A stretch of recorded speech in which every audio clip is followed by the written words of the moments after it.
Muito boa tarde, sejam todos bem-vindos ao consultório desta sexta-feira. Hoje começamos com o médico gastroenterologista, o Dr. Bruno Rosa, para falar de uma condição ainda pouco conhecida, mas que pode estar por trás de sintomas como inchaço abdominal, cansaço, que afetam a qualidade de vida e até a absorção de nutrientes. Assinalamos também no programa um marco muito especial, os 85 anos da Liga Portuguesa contra o Cancro, com o presidente Vítor Veloso. Mais do que números, falamos de vidas, de histórias e de uma luta que não termina com o fim dos tratamentos. Mais à frente, o médico cirurgião plástico Dr. Bernardo Correia vai falar-nos sobre cirurgia mamária, esclarecer todas as dúvidas sobre cirurgia mamária estética, desde a escolha de próteses aos benefícios físicos e também emocionais destas intervenções. E hoje, como é sexta-feira, terminamos com a médica pneumologista, a doutora Marta Drummond, para a nossa rubrica É Verdade ou Não, senhora doutora, com uma questão simples, mas importante: dormir com o telemóvel ao lado, será que faz mesmo mal? A resposta pode mudar a qualidade do seu descanso e então vamos saber mais na nossa rubrica É Verdade ou Não. Senhora doutora, fique connosco no consultório de hoje.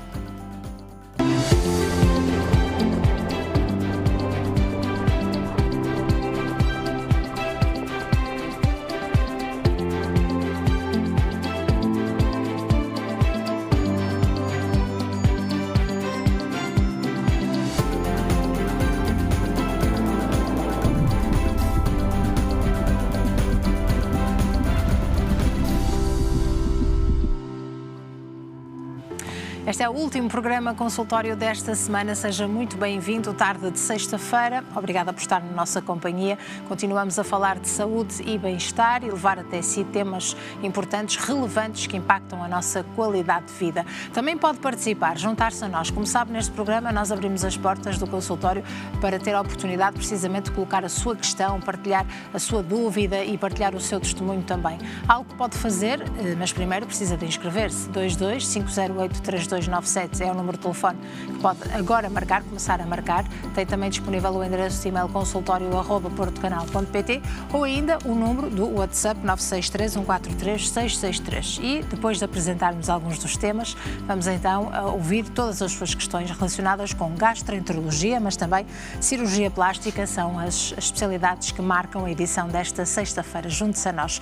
E começamos precisamente por falar de uma condição ainda pouco conhecida, mas que pode estar por trás de alguns sintomas sugestivos, como inchaço abdominal, cansaço e também distensão abdominal. Portanto, vamos perceber o que é a SIBO, com o Dr. Bruno Rosa, médico gastroenterologista e membro da Sociedade Portuguesa de Gastroenterologia, a quem eu muito agradeço por estar connosco. Obrigada, Sr. Doutor. Muito obrigado, eu agradeço o convite e a oportunidade para falar sobre este tema. Obrigado. E obrigada também por mais à frente podermos ouvir os nossos telespectadores. Portanto, temos aqui sintomas digestivos, como dor, distensão abdominal, alterações no trânsito intestinal. É assim que se caracteriza a SIBO? Sim, de facto, quando falamos em SIBO, e começando por explicar o que é o acrónimo, significa Small Intestinal Bacterial Overgrowth, ou em português, é um sobrecrescimento bacteriano no intestino delgado. Ou seja, o que é que acontece? Ocorre uma proliferação de bactérias numa região, numa área onde a carga bacteriana costuma ser baixa, que é justamente no intestino delgado.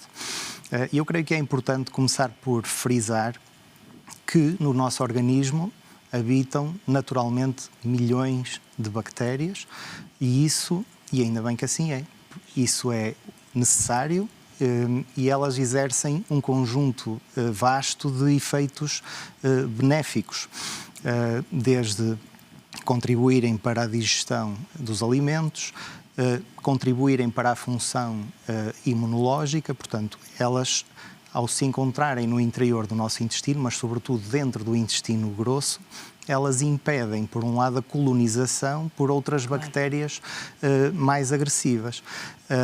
E isso é um efeito importante também das nossas bactérias habituais. Ora, quando é que surge o problema? É justamente quando surge um desequilíbrio desta população bacteriana ou quando ela passa a localizar-se num local não habitual, ou seja, neste caso do SIBO, no intestino delgado. E é isso, de facto, que pode levar a alguns sintomas que, como questionou, que caracterizam esta entidade. Condição. E são sintomas também algo específicos. Não sei se este diagnóstico é comum ou ainda pouco diagnosticada, precisamente. Sim, olha, os sintomas que caracterizam a SIBO são muito comuns e são muito inespecíficos, o que não significa que a SIBO em si seja comum. É muito importante fazermos esta distinção. Como é que a SIBO se manifesta? Uma dor abdominal, um desconforto abdominal vago, distensão abdominal, inchaço, alguma alteração do padrão de funcionamento do intestino e, portanto, isto, como podemos ver, são sintomas de facto inespecíficos e que são comuns a muitas outras Sim. doenças que podem afetar o intestino e que são muito mais comuns do que o SIBO. Portanto, quando estamos perante estes sintomas, existe essa possibilidade de haver um sobrecrescimento bacteriano no intestino delgado, mas devemos ter presente que não é, à partida, a hipótese mais provável. Ela deve ser investigada no contexto certo. Claro que existem também dentro da SIBO, para além destes sintomas mais comuns, existem, sobretudo nas formas mais graves e nas que felizmente também são mais raras, alguma possibilidade de poderem haver deficiências nutricionais. Portanto, como disse há pouco, o intestino delgado tem uma função importante de absorção de nutrientes e de vitaminas e quando ele passa a estar colonizado por uma carga excessiva de bactérias, que não era suposto estar ali, elas podem competir, por exemplo, pelo nosso ferro, pela nossa vitamina B12 e também vitaminas tão importantes como a vitamina D ou a vitamina K podem, em alguns casos de SIBO, estar diminuída a sua disponibilidade para a nossa absorção e isso é uma manifestação que pode acontecer em casos de SIBO, mas em alguns apenas particulares e com maior gravidade. Na maior parte dos casos, são apenas os tais sintomas que são, eu digo apenas, este apenas é um apenas entre aspas, porque isto causa de facto bastante desconforto, a distensão abdominal, bastante perturbação da qualidade de vida dos nossos doentes. E como é que se faz o diagnóstico? Portanto, como é que se descobre que estas pessoas podem ter esta condição e se há sensibilização dos médicos também, para quando recebem uma pessoa com estas queixas, lembrar-se logo que poderá ter a ver com o SIBO? Perante estas queixas, como referi, são imensamente frequentes no âmbito da consulta geral ou da consulta de gastroenterologia e nem todos esses casos devem ser investigados para SIBO. Eu vou explicar porquê. Porque isso pode levar a um sobrediagnóstico dessa entidade, levar a diagnósticos errados e se nós não fizermos um diagnóstico certo também não vamos conseguir definir uma boa estratégia para tratar o nosso doente. A pessoa, não é? Ora, o nosso intestino delgado habitualmente tem mecanismos protetores que impedem ou que limitam esta hiperproliferação de bactérias. Primeiro, porque é um órgão muito contrátil, tem muita peristalse, tem muita motilidade e, portanto, o seu conteúdo rapidamente é empurrado, dirigido para o intestino grosso. Por outro lado, está exposto a ácido, está exposto às enzimas pancreáticas e do fígado, que também limitam a proliferação de bactérias. É um órgão com um grande componente imunológico, que também tem condições para resistir a essa sobreinfecção. E também tem uma estruturazinha muito importante, que é a válvula ileocecal, que separa muito bem aquilo que é o intestino delgado do cólon, portanto, evitando uma contaminação do intestino delgado pelas bactérias que se localizam naturalmente dentro do intestino grosso. Ora, quando é que vai surgir o SIBO? É quando falha algum destes mecanismos. E, portanto, é nessas situações que nós devemos estar mais despertos quando temos um doente com aqueles tais sintomas e é nesses que os devemos investigar. Que situações são essas? Um doente, por exemplo, que foi operado ao estômago e que por essa razão já não tem a mesma quantidade de ácido no interior do intestino delgado, ou que tem uma anatomia modificada por cirurgias do intestino, por exemplo, situações em que se removeu a tal válvula.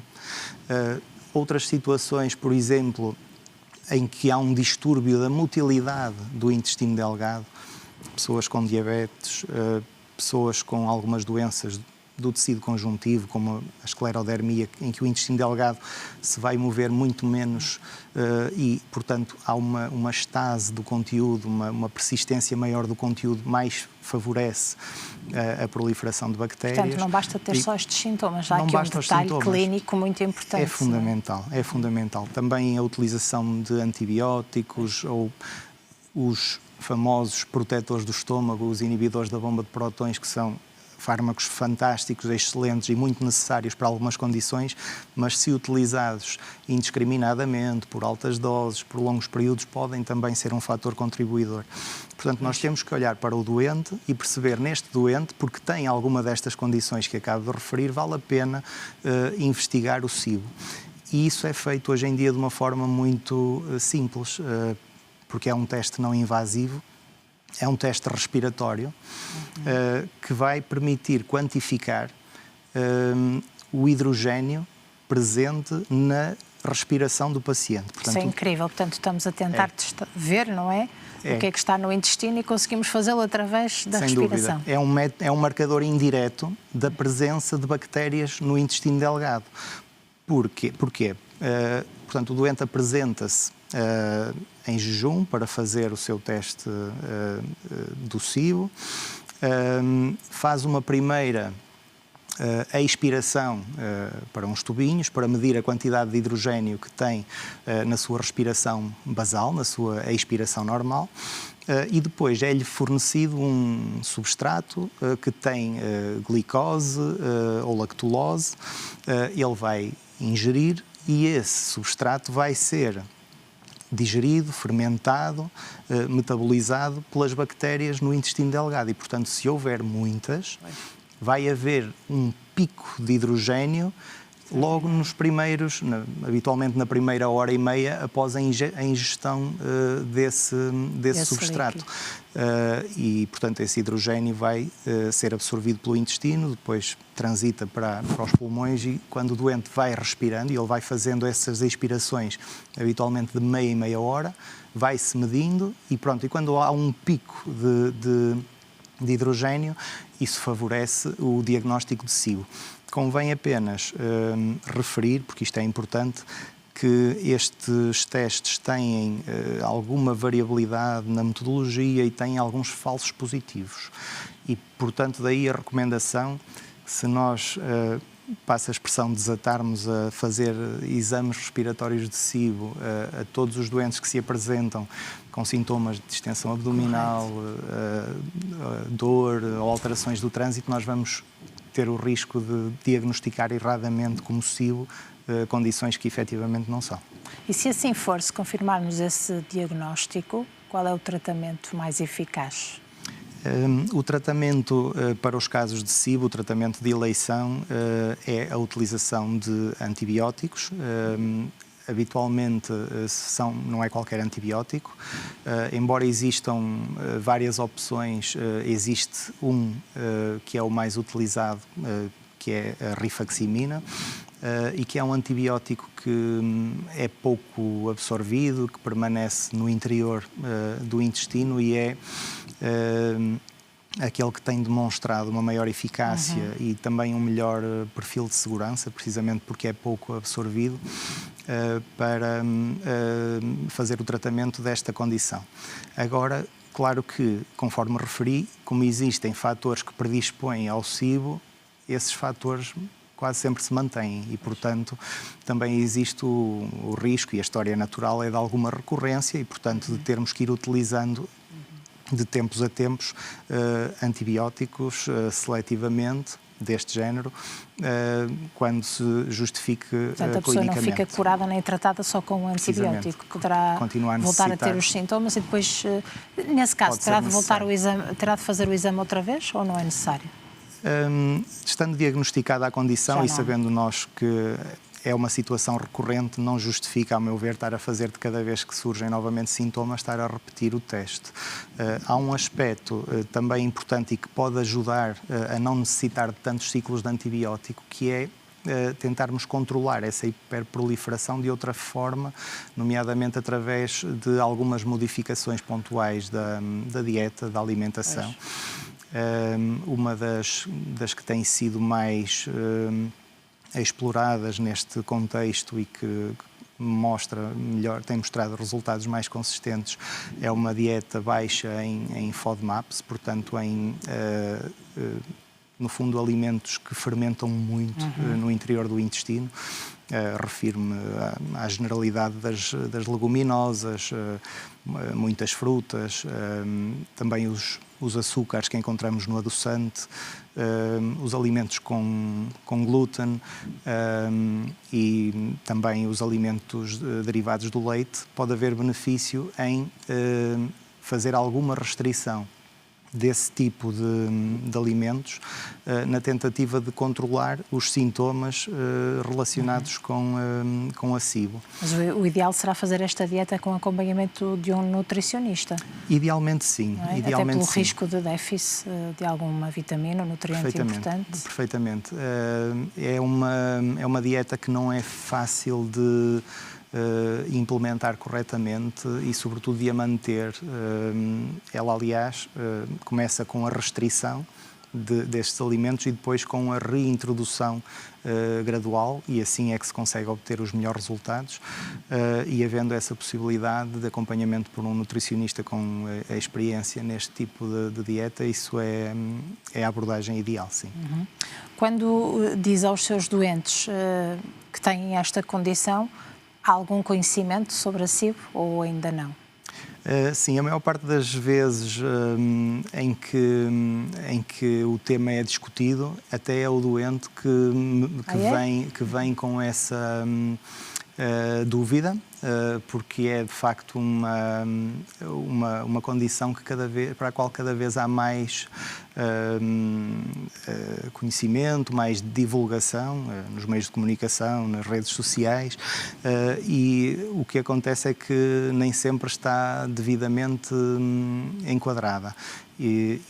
Portanto, muitas das vezes o trabalho na consulta é precisamente a explicar ao doente, se não tiver nenhuma daquelas condições de risco de que falei inicialmente, as cirurgias abdominais, o déficit de imunidade ou a dismotilidade, portanto o déficit de motilidade do intestino delgado, provavelmente os seus sintomas de distensão abdominal, de dor, de diarreia, estarão mais relacionados com outras causas muito mais frequentes, como por exemplo a síndrome do intestino irritável. Estima-se que pelo menos 5 a 10% da população tem sintomas desse género, e se nós tratarmos esses doentes como doentes de SIBO, dando-lhe simplesmente antibióticos, nós não vamos conseguir resolver o problema do doente, porque a síndrome do intestino irritável pode ter estes sintomas também semelhantes, tem que ter uma abordagem muito mais multidisciplinar e muito mais personalizada. Portanto, há doentes em que nós vamos dar antibióticos, noutros vamos alterar a dieta,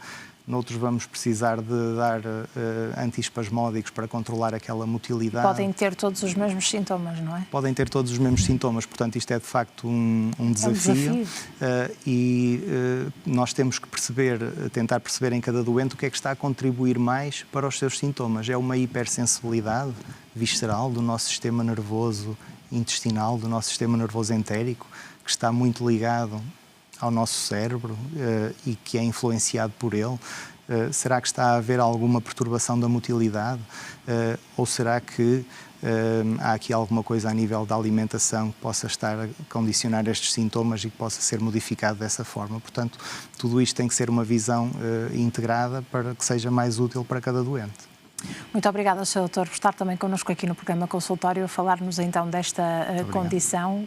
Conseguimos abordar sintomas, diagnóstico e também tratamento. Vamos agora ouvir as questões dos nossos telespectadores. Certo. Vamos a isso. Portanto, se tem dúvidas, esta é a altura certa para marcar o número de telefone 22508-3297 e daqui a pouco, na segunda parte, depois do intervalo, poder aqui em direto ao telefone falar com o Dr. Bruno Rosa, médico gastroenterologista, para, portanto, colocar a sua questão. Tem ainda também também a oportunidade de o fazer através do endereço de e-mail consultório@portocanal.pt ou do número do WhatsApp 963 143 663. Estamos com a especialidade de gastroenterologia e aguardamos a sua companhia já depois deste curtíssimo intervalo. Até já.